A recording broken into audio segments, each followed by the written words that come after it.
Nobody in that restaurant understood the colonel's final command until the oldest janitor quietly put down his mop and finished the sentence for him. The laughter started before anyone even looked at the old man. It rolled across the private dining room like harmless background noise, the kind people never think twice about when they're certain everyone important has already spoken. I sat at the far end of the long oak table, polishing a water glass that didn't really need polishing. My name is Walter Hayes. I'm 78 years old, and for the past 11 years I've worked as the evening janitor at Ashford House, one of the finest private clubs outside Washington, D.C. Most members never noticed me. I prefer it that way. Invisible people hear everything. That Friday evening, the club was hosting several retired military officers, local business leaders, and their families. It wasn't unusual. Expensive steak dinners, quiet conversations, polished silverware, and stories that became more dramatic every time they were told. My son Daniel had been invited by one of his clients. He worked as a corporate attorney and loved being around influential people. He always wore perfectly tailored suits, expensive watches, and the confident smile of a man who believed success could be measured by the room willing to applaud him. He had spotted me earlier while I was replacing a burned-out light bulb near the entrance. Our eyes met for only a second before he looked away, as though he had mistaken me for a stranger. That wasn't new. Over the years, he had convinced himself it was easier if his colleagues never knew his father cleaned floors for a living. I never confronted him about it. Pride can become a heavy suitcase. Eventually, people carry it so long they forget why they packed it in the first place. Dinner was nearly over when one of the retired officers began telling a story about a famous field exercise led decades earlier by Colonel Richard Monroe. Everyone leaned closer as he repeated the colonel's final radio command before the exercise ended. The officer laughed and shook his head.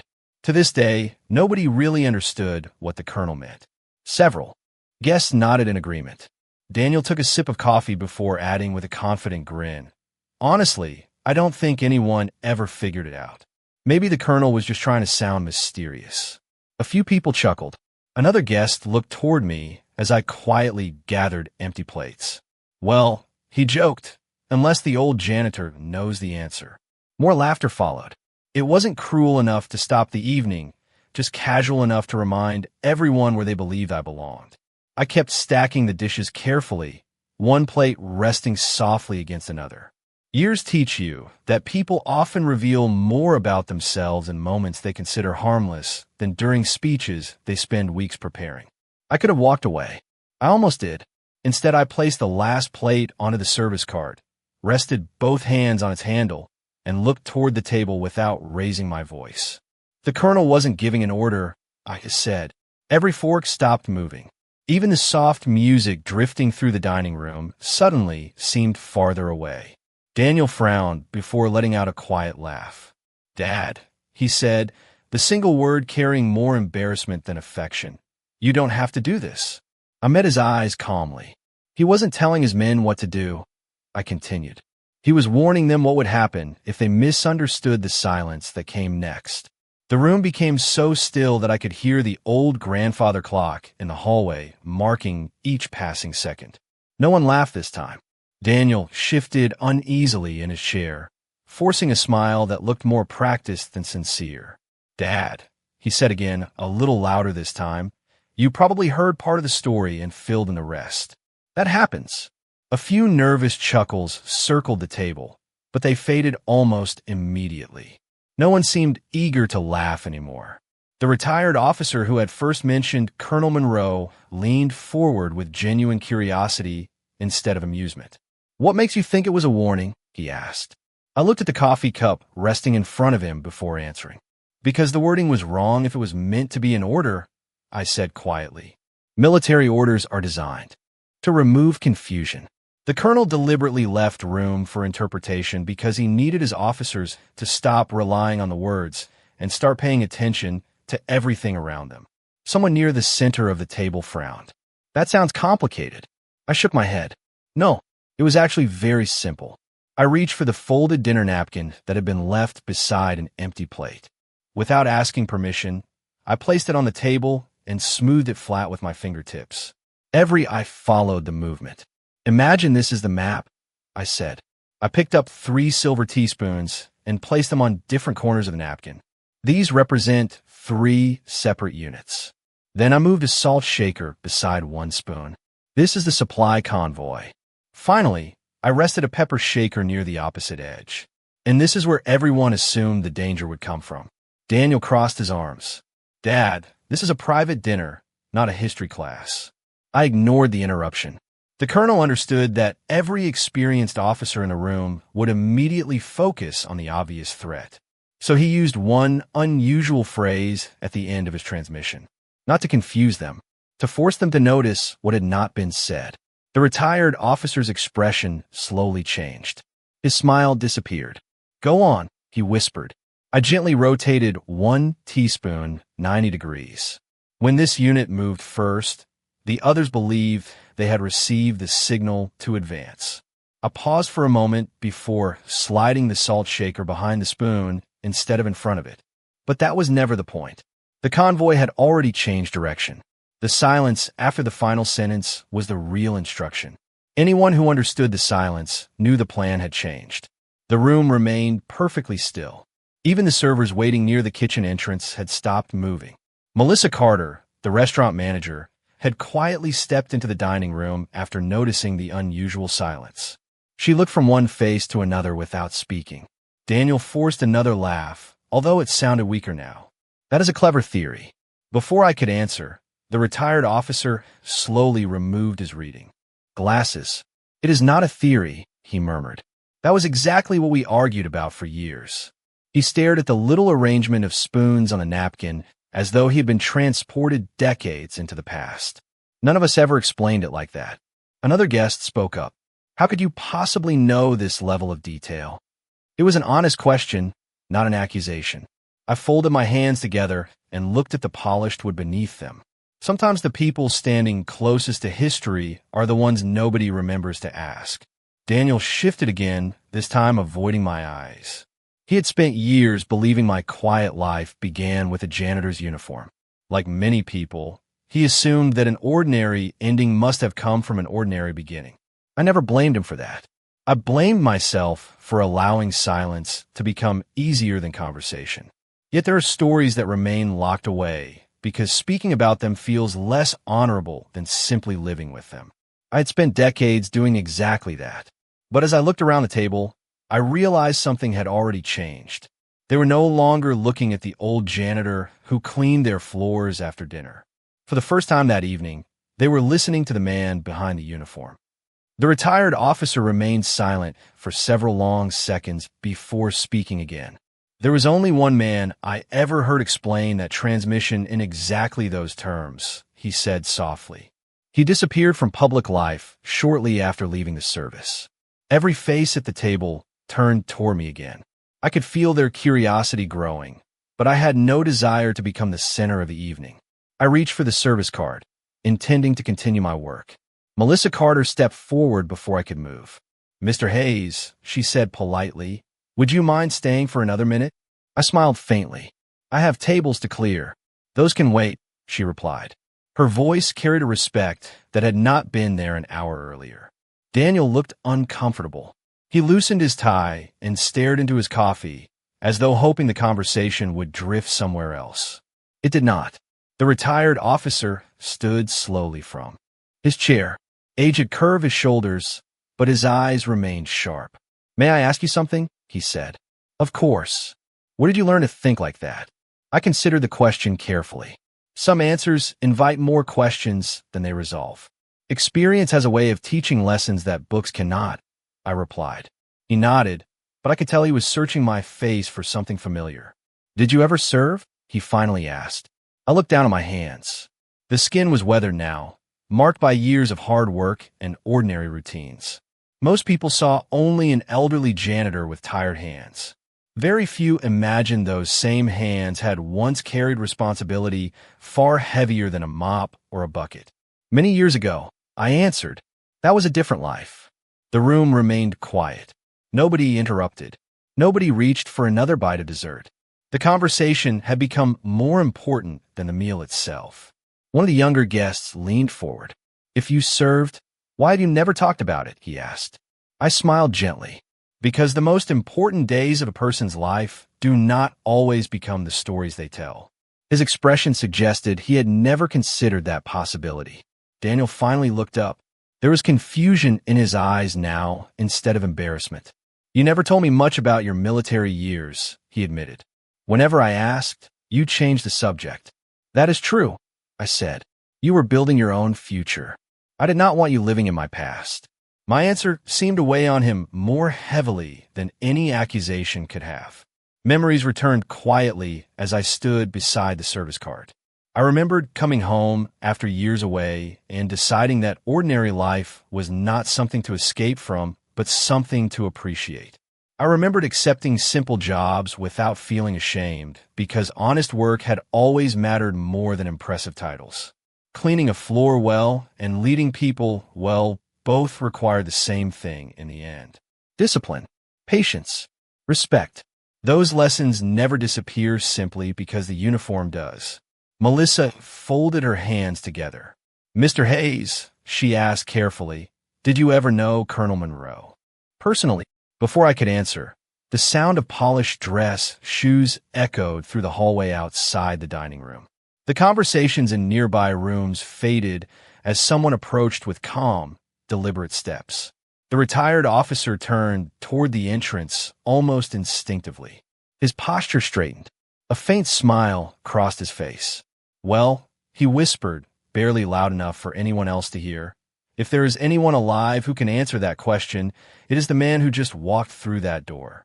Colonel Richard Monroe entered the dining room without ceremony, wearing a dark blue blazer with a simple American flag pin on the lapel. There was nothing dramatic about his appearance.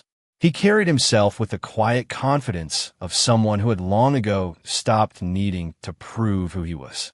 Conversations from nearby rooms drifted through the open doorway, but inside our dining room, every sound seemed to disappear. The retired officer who had been speaking moments earlier stood immediately. Two other guests followed his example without hesitation. Colonel Monroe greeted them with a warm smile before his attention shifted across the room. His eyes settled on me. For a brief moment, neither of us spoke. Time has an unusual way of folding in on itself when you unexpectedly see someone connected to a chapter of your life that has remained closed for decades. His expression changed almost instantly. Surprise became recognition. Recognition became something deeper. He walked toward me slowly, stopping only a few feet away. Walter Hayes, he said, almost as though he were confirming a memory he had protected for many years. I smiled. Good evening, Colonel. He shook his head with a quiet laugh. It has been far too many years for you to keep calling me Colonel. Old habits stay with us, I replied. The room watched every word. Daniel looked from me to Colonel Monroe and back again, unable to understand why a man whose books were displayed in military academies across the country seemed genuinely pleased to see his father. Colonel Monroe extended his hand. I accepted it. His grip was firm, but what stood out most was the respect in his eyes. I heard someone explaining an old field exercise before I walked in, he said. I wonder who could still remember the details. The retired officer pointed toward the folded napkin and the spoons that remained exactly where I had placed them. He explained your final transmission better than anyone I have ever heard, he admitted. Colonel Monroe glanced at the improvised map and smiled again. That is because he understood what everyone else missed. A wave of quiet surprise spread around the table. Daniel leaned forward. You mean, he was actually there? Colonel Monroe looked at him with a thoughtful expression. Your father was present for more than the exercise. He paused, choosing his words carefully. He was one of the few people who immediately understood why the message had to be delivered exactly as it was. Nobody interrupted. Even the staff standing near the doorway remained perfectly still. Melissa Carter folded her hands together and listened with the same attention as every guest in the room. Colonel Monroe turned back toward me. I always wondered why you disappeared, he said. Many people expected you to continue serving in positions of great responsibility. I shrugged gently.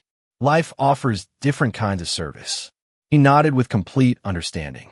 That sounds exactly like something you would say. Daniel looked genuinely confused now. Dad, why did you never tell me any of this?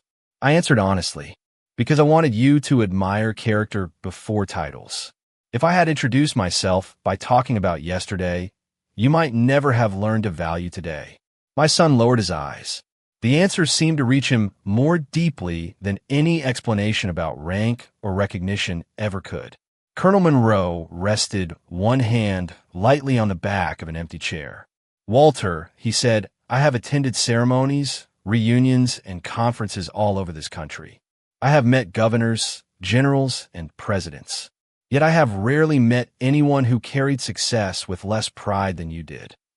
I smiled quietly, perhaps because I discovered a long time ago that the world eventually forgets every title. What it remembers is how we treated people when nobody believed we mattered. For several seconds, nobody spoke. The dining room no longer felt like a place where strangers had gathered for dinner. It felt like a room where forgotten pieces of the past had quietly found one another again. Daniel remained motionless, his eyes fixed on Colonel Monroe, as though he were waiting for someone to explain how the quiet man he had overlooked for years had suddenly become the center of every conversation in the room.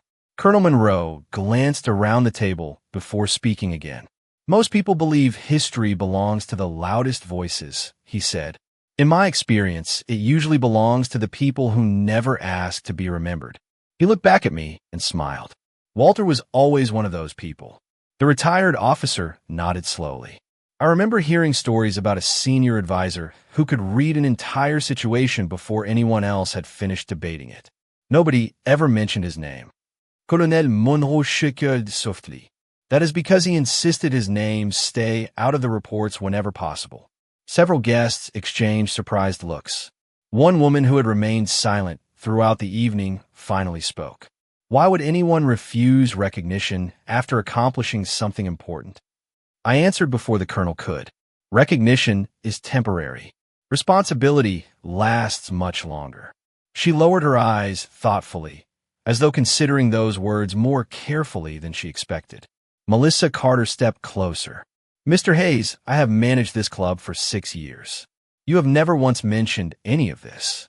Because I work here as a janitor, I replied. That is the only introduction anyone needed. She smiled with genuine respect. You have always treated every employee with kindness, whether they were new or had been here for decades. Now I understand why. Daniel quietly pushed his untouched dessert aside. His voice had lost every trace of confidence. Dad, were you really satisfied cleaning floors after everything you accomplished? I looked at him with the same calm expression I had carried throughout the evening. Daniel, there is dignity in every honest job. The floor does not become less worthy because someone successful walks across it. Someone still has to care for it with pride. He looked down at his hands. I could almost see old assumptions breaking apart one by one. For years, he had measured people by their business cards, offices, and titles. Tonight, those measurements no longer seemed reliable. Colonel Monroe rested one hand lightly on my shoulder. Do you remember the conference in Virginia? He asked with a smile. I laughed quietly. You're asking about the projector, are you not? Several guests looked puzzled. What happened? Someone asked. The colonel smiled broadly. We had spent 2 days preparing an important presentation. Minutes before it began, every piece of equipment stopped working. Everyone panicked. Walter walked into the room, looked around for less than a minute, unplugged one cable, moved another, and calmly said, "Now begin." He solved the problem without raising his voice while everyone else was too busy blaming one another. Gentle laughter filled the room, this time warm rather than mocking. That sounds exactly like him, Melissa said. He fixes things around this club without ever asking for attention. Colonel Monroe nodded. That was always his gift. He never rushed toward the spotlight. He quietly removed whatever prevented other people from succeeding. Daniel looked at me with an expression I had not seen since he was a boy. It was not admiration yet. It was something more honest. Curiosity. I think I spent most of my life trying to impress people, he admitted. And I never realized the person I should have been learning from was standing right in front of me. I smiled gently.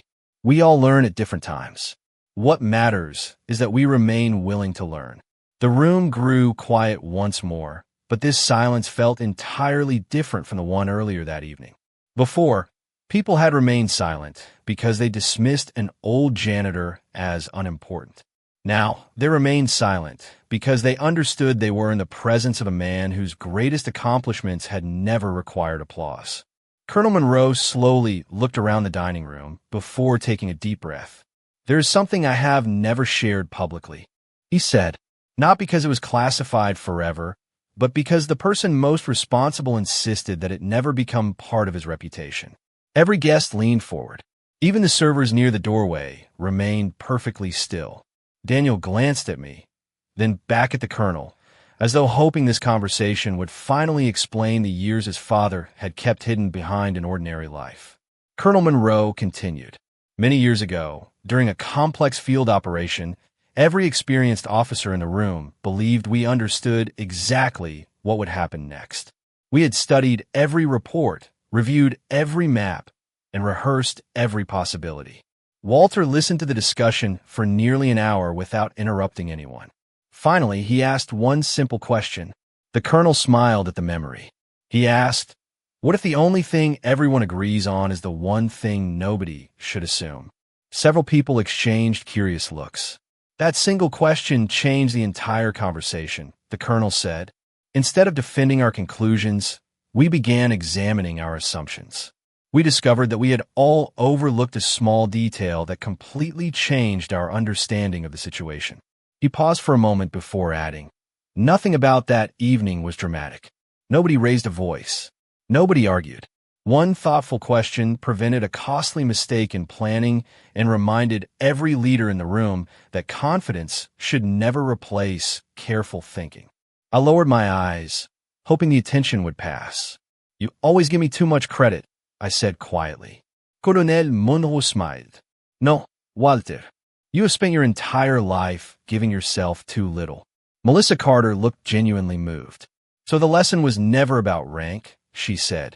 "It was about wisdom." "Exactly," the colonel replied. "Wisdom often speaks softly enough that proud people fail to hear it." Daniel inhaled slowly. "I remember growing up," he said, looking toward me.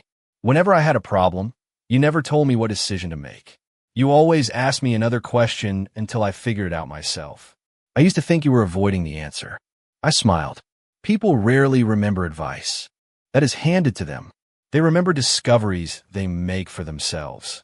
Daniel gave a quiet laugh, although there was sadness behind it. "I spent years believing that was just one of your habits." "It was," I answered. "It was also one of the greatest lessons I ever received." The retired officer who had started the discussion nodded thoughtfully. "That explains something I never understood. Every person who worked with Walter describes him differently, yet they all reached the same conclusion. They remember becoming better after spending time with him." Colonel Monroe folded his hands together. "Because he never tried to impress people. He invested in them." Those words settled over the room like a gentle reminder that success cannot always be measured by promotions or public recognition. Daniel looked around the table before speaking again. "I spent years introducing myself by my profession," he admitted. "Tonight, I realized my father introduced himself by his character without saying a word. Nobody answered immediately because there was nothing to add. The truth had already filled the silence." I reached for the service cart once more. There were still empty glasses waiting to be collected and folded napkins resting beside finished plates. The work had not changed simply because the conversation had. As I carefully lifted another stack of dishes, Colonel Monroe smiled warmly. "There he is," he said, "the same man I knew decades ago. No matter how much respect comes his way, he always remembers that there is still useful work waiting to be done." For the first time that evening, Daniel rose from his chair without hesitation, walked to my side, and quietly picked up the other end of the tray. He did not say a single word. He did not need to. Sometimes the most sincere apology begins with a simple act of respect. Daniel carried the tray beside me, without waiting for anyone to ask. It was a small gesture, almost invisible compared to everything that had happened that evening. Yet somehow it became the moment I remembered most. We walked together toward the service station in complete silence. The hallway outside the dining room felt strangely peaceful after. So many unexpected conversations. When we reached the kitchen entrance, Daniel carefully placed the tray on the stainless steel counter before turning toward me. For a moment, he looked like the young boy who used to follow me around the garage, asking endless questions about fixing bicycles and changing light bulbs. Success had changed many things about him over the years, but beneath the expensive suit, I could still recognize my son. "I owe you an apology," he said quietly. I smiled. "You do not owe me anything tonight." He shook his head. "Yes, I do. I spent years introducing you as someone who worked maintenance, because I thought people would respect me more if they did not know my father cleaned floors." He paused, struggling to find the right words. "The truth is, I was never embarrassed by your job. I was embarrassed by my own misunderstanding." I rested a hand on his shoulder. "That is an important difference." His eyes filled with genuine regret. "Why did you never tell me who you really were?"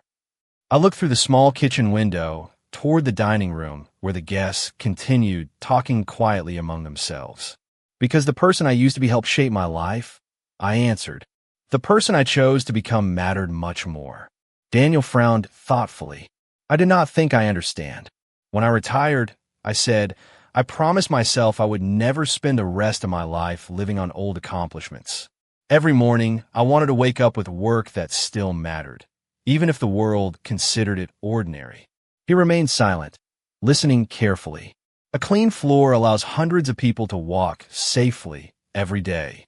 A repaired chair gives another family a comfortable evening together. Replacing a burned-out light bulb means someone else never has to think about the darkness that might have been there. Small responsibilities are still responsibilities. Daniel slowly nodded. "I never looked at it that way." "Most people do not," I replied gently. "That does not make them bad people. It simply means they have not had the opportunity to see life from another angle." Before either of us could continue, Melissa Carter stepped into the hallway, carrying a small framed photograph. "Mr. Hayes," she said, "I found this in the club archives years ago. I always wondered why you smiled when you walked past it."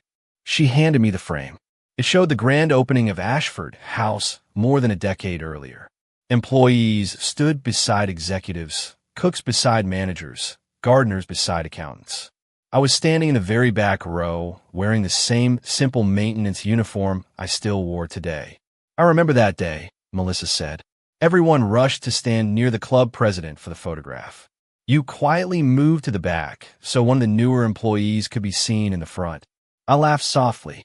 He was much taller than I was. The picture looked better that way. Melissa smiled. "That is exactly my point.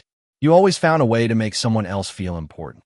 Daniel studied the photograph for several seconds before looking back at me. "I spent years chasing rooms where important people gathered," he said. "Tonight, I realized that truly important people spend their lives helping others shine instead of trying to stand in the brightest light themselves." I looked at my son with quiet pride. Sometimes wisdom arrives all at once. More often, it arrives one honest realization at a time. As we walked back toward the dining room together, I noticed something had changed forever. Daniel was no longer walking several steps ahead of the old janitor. For the first time in many years, he was walking beside his father. When Daniel and I returned to the dining room, the atmosphere had changed completely. Earlier that evening, people had spoken over one another, eager to tell stories and make impressions. Now every conversation was quieter, more thoughtful, as though everyone had been reminded that the most meaningful lessons often arrive when pride steps aside. Colonel Monroe was standing near one of the large windows overlooking the club gardens. The evening lights reflected softly across the glass, and for a moment he simply watched us approach with a contented smile. "Walter," he said, "there is one last thing I have wanted to do for many years." I looked at him curiously. "What is that?" He reached into the inside pocket of his blazer and carefully removed a small folded letter. The paper had become slightly worn with age, though it had clearly been protected with great care. "I have carried this for almost 20 years, he said. "I always hoped I would have the chance to give it to you in person." I accepted the envelope, but did not open it immediately. "You kept this all this time?" I asked. He nodded. "Because some words deserve to be delivered by hand instead of through the mail." The guests watched quietly as I unfolded the letter. The handwriting was unmistakably his. It was dated many years earlier, shortly after we had gone our separate ways. I read the first few lines silently before smiling. Daniel looked at me with curiosity. "What does it say?" he asked. I folded the letter carefully before answering. "It says thank you." Daniel looked surprised. "Just that." Colonel Monroe looked warmly. The full letter is much longer, but those 2 words are the most important part. He turned toward everyone gathered around the table. Leadership is often misunderstood. People think leaders are remembered because they stand in front. The truth is that the finest leaders spend most of their time standing behind others, making sure everyone else has what they need to succeed. He looked at me again. Walter taught me that without ever giving a formal lecture. Melissa Carter smiled. I think he's been teaching everyone in this building for years without realizing it. One of the younger employees who had quietly entered the room after finishing his shift spoke with some hesitation. "Mr. Hayes trained me when I started here," he said. "The first thing he ever told me was that every guest deserves the same respect, whether they notice your work or not." Another employee nodded. "He told me exactly the same thing." A third added, "He always says that character is what people remember long after they forget your job title." I felt a little embarrassed hearing my own words repeated back to me. I had never intended them to become lessons. They were simply beliefs I try to live by each day. Daniel listened to every story with growing emotion. It was becoming clear that while he had been busy building a successful career, countless people had quietly built better lives because of simple conversations with his father. No newspaper had written about those moments. No award had celebrated them. Yet their value was impossible to measure. Daniel turned toward me with a gentle smile that carried none of the pride he had worn at the beginning of the evening. "I spent years believing success meant having people recognize your name," he said. "Tonight, I learned something different. The greatest success may be helping people become better without expecting them to remember who inspired them." I placed the folded letter back inside its envelope and slipped it into my jacket pocket. "If you remember that lesson," I replied, "then tonight has already been worth more than anything written on that piece of paper." Around the room, heads nodded in quiet agreement. The dinner had begun as another ordinary gathering among accomplished people. It had become something entirely different. It had become a reminder that the strongest influence is often carried not by the loudest voice in the room, but by the quiet example of a life lived with humility, consistency, and respect. The evening gradually returned to its ordinary rhythm, but nobody in the room was quite the same person who had arrived a few hours earlier. Coffee cups were refilled, chairs were pushed back from the table, and quiet conversations replaced the lively debates that had filled the dining room before dinner.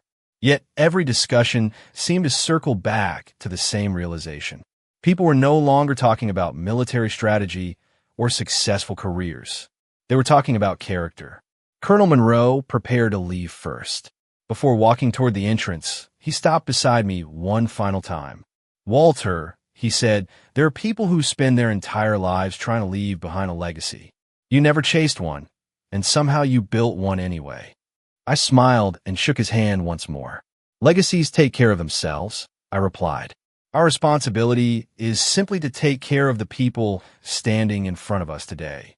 The colonel nodded with quiet appreciation. "That is exactly why I always respected you." As he stepped outside, several guests instinctively stood to thank him for joining them. A few seconds later, something unexpected happened. Instead of sitting back down, they turned toward me. One after another, they offered a handshake, a smile, or a few sincere words. Nobody spoke about rank. Nobody mentioned awards. They simply thanked me for reminding them that humility and wisdom often walk together. Melissa Carter approached carrying my work jacket, which I had hung near the service station earlier that evening. She handed it to me carefully, almost ceremonially. "Mr. Hayes," she said, "I hope you know that everyone on this staff has always respected you. Tonight we simply learned another reason why." I slipped the jacket over my shoulders and smiled. "Thank you, Melissa. Tomorrow morning there will still be floors to clean." She laughed softly, "And I have a feeling more people will notice who is cleaning them." Daniel stood quietly beside the doorway while the last guest prepared to leave. He waited until everyone else had finished speaking before walking over to me. "Dad," he said, "would you mind if I drove you home tonight?" I looked at him with a gentle smile. "I usually enjoy the drive." "I know," he answered, "but I would like the chance to spend a little more time with you." It was not a request made out of guilt. It came from something much healthier: gratitude. We walked together through the lobby where portraits of founders and benefactors lined the walls. Daniel paused for a moment, studying the framed photographs. "Funny," he said. "All evening, I thought greatness was hanging on these walls." He looked at me and smiled. It turns out it was carrying a mop down the hallway. I laughed quietly. Do not make the mistake of putting me on a wall either. I am still learning every day. As we stepped into the cool evening air, the parking lot was peaceful beneath the soft glow of the lights. Daniel opened the passenger door for me before walking around to the driver's side. During the drive home, we talked about simple things: my garden, his children, his plans to visit more often.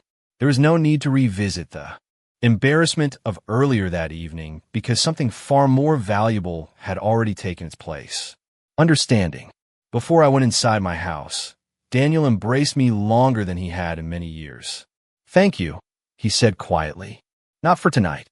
For every lesson I was too proud to hear until now." I smiled and placed a hand on his shoulder. "It is never too late to listen." He nodded, climbed back into his car, and drove away with a different expression than the one he had worn when he arrived at dinner. I watched the taillights disappear down the quiet street before turning toward my front door. The letter from Colonel Monroe rested safely inside my jacket pocket, but I realized I did not need to read it again. The greatest reward had never been found inside an envelope or attached to a title. It was seeing my son finally understand that the measure of a person's life is not the position they hold, but the kindness they leave behind, the integrity they practice when nobody is watching, and the quiet respect they show to every person they meet, no matter how ordinary that person may appear.